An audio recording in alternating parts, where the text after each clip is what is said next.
33 switch machines to install just on level 1. What do you do? What do you do? Can you go outside and turn that rain off for me? Seriously.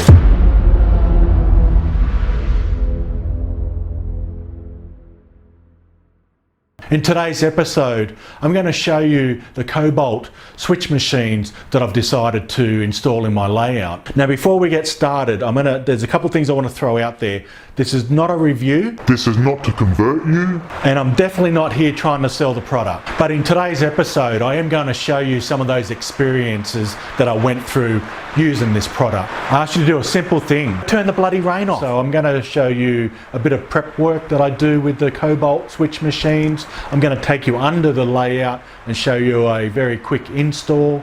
And I'm going to demonstrate them in action. What I won't be covering today is the actual soldering of putting in my temporary switches, but I will take you to my schematic diagram and just show you quickly how I've sort of just roughly whacked together a switch so I can get these hooked in. Take you through some of the pros and cons that I've found with this product as I go through and install 33 switch machines just on level 1. I thought I'd show you how I initially prepare these Cobalt switch machines from DCC Concepts. You can see here the packaging. The box over here comes with 12 of those. It comes with a range of these double-sided, I guess they're rubber pads, and I'll get to these in just one moment. It comes with all the accessories that you need. So if I open it up, here's the unit here. The first thing you'll notice, especially when you compare them to the Tortoise switch machines, is they're a lot smaller, a lot more compact. And I must admit, that's actually come in handy in a couple of the areas that I had when putting them under the layout. There were some close calls, and obviously with this compact size, it actually was worked out quite well. I'll show you how I prepare. So basically, these pads here, they're double-sided, they're both sticky on both sides, and what they're all about is basically, if I can peel one of these off, what I first do to prepare is get them in position and put them on top of the switch machine. So it's just a matter of lining them up and just sticking it on top, give it a bit of a press down. Now, where this comes in handy is basically once you get under the layout and you have a bit of a trial run, put it where you need to put it, get it lined up, etc, etc. Once you're confident with that, you peel the other side of the sticky part off. It sticks to your layout, so you don't have to be mucking around with trying to hold it there, trying to get a screw in place. They're really, really good in that aspect. Guide in place, place it through the center, and it's pretty similar to your Tortoise machines. So I'll just get that in there, just bear with me for a moment. I'll get this little screw put in place so it holds the throw bar. What we'll do now, we'll head over to under the bench work, and I'll just show you quickly how I install.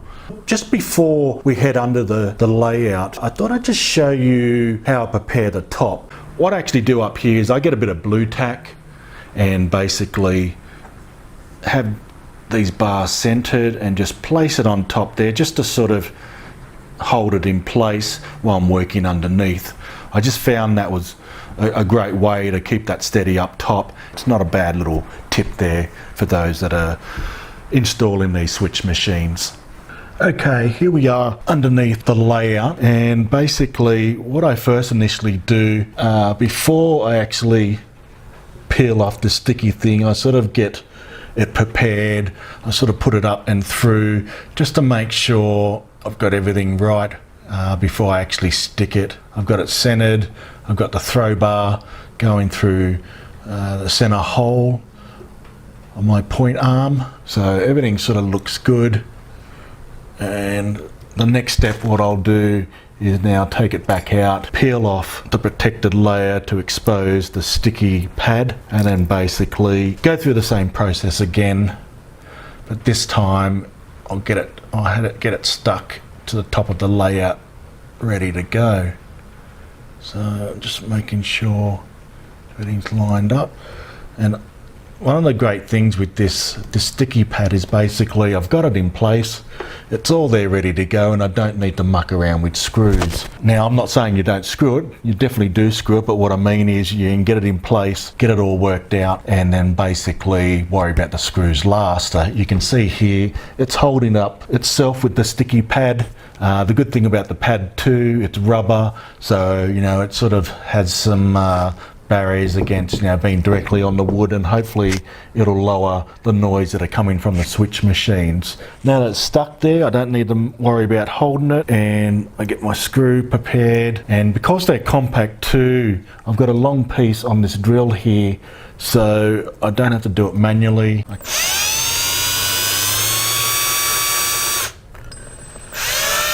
What I've been doing as I've been installing, I haven't been putting the whole 4 screws in, I've just sort of been doing 2, and that seems to be more than enough.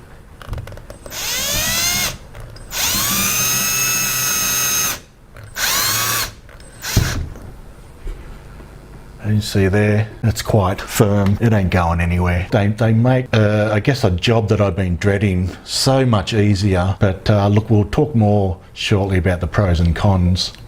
I thought I'd quickly just show you, since I don't have my control panel set up to control these switch machines just yet, I've had to put in some temporary switches. Unlike the Tortoise switch machines, these Cobalt ones, you can't actually manually push side to side the throw bar. If you try to force them, you can actually break them. So I guess that's one of the cons with these particular switch machines. But anyway, I'll be following the same schematic diagram, and here I've got my switch.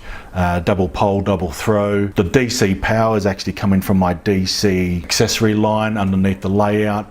The powers come to each end. Obviously here you've got the crossover to reverse the polarity, and the 2 center bits go off to the switch machine. Unlike this diagram, I won't be putting the LEDs in because that's just temporary at the moment. So all this sort of line here is not needed. So basically, the outputs are going straight to the switch machine, and if you've got the polarity incorrect, you just swap these wires around. The good thing about the Cobalt machines, there's no soldering, you just put the wires in to the holders, and it's quite good, it holds them quite well. I thought I'd come over and show you these things in action. It started to rain outside after a week and a half of bloody 40 and 42 degree heat. It decides to rain when I want to tape. Hopefully, obviously you can see it, but it'll be interesting to see how the sound comes through a little bit later, but hopefully the rain's not overpowering too much. What I've got here, I've got a dual one set up, so I've got 2 switches. One for this end, one on this end, and basically I've got them both wired to a single switch. Let's demonstrate this and we'll see how well the sound gets picked up. Okay, I don't know if you picked that up, but it switched one way. Now I'll switch it back. Okay, and one more time. There you have it, so that's them in action. So there you go, that's been my experience with the install of using this brand. Yesterday I was out here and I was looking at the clock, and I pretty much got, I think, 8 to 10 done within an hour. For me, and this is a personal choice, just hands down, the Cobalt machines were just brilliant to install. Comes with all the hardware, you don't have to go out and purchase anything extra. Comes with the sticky pads, comes with all the screws, the throw bar guide. One of the main cons I had is basically, unlike the Tortoise switch machines, you can't actually manually throw the throw bar. You actually got to physically put a switch to it, put power to it to actually get it to switch. So that could be a big no-no for some. For me, not too much of a drama. I mean, I guess the time I've saved with how quick these are and easy these are to install, I'm happy to live with that. Until next time, bye for now.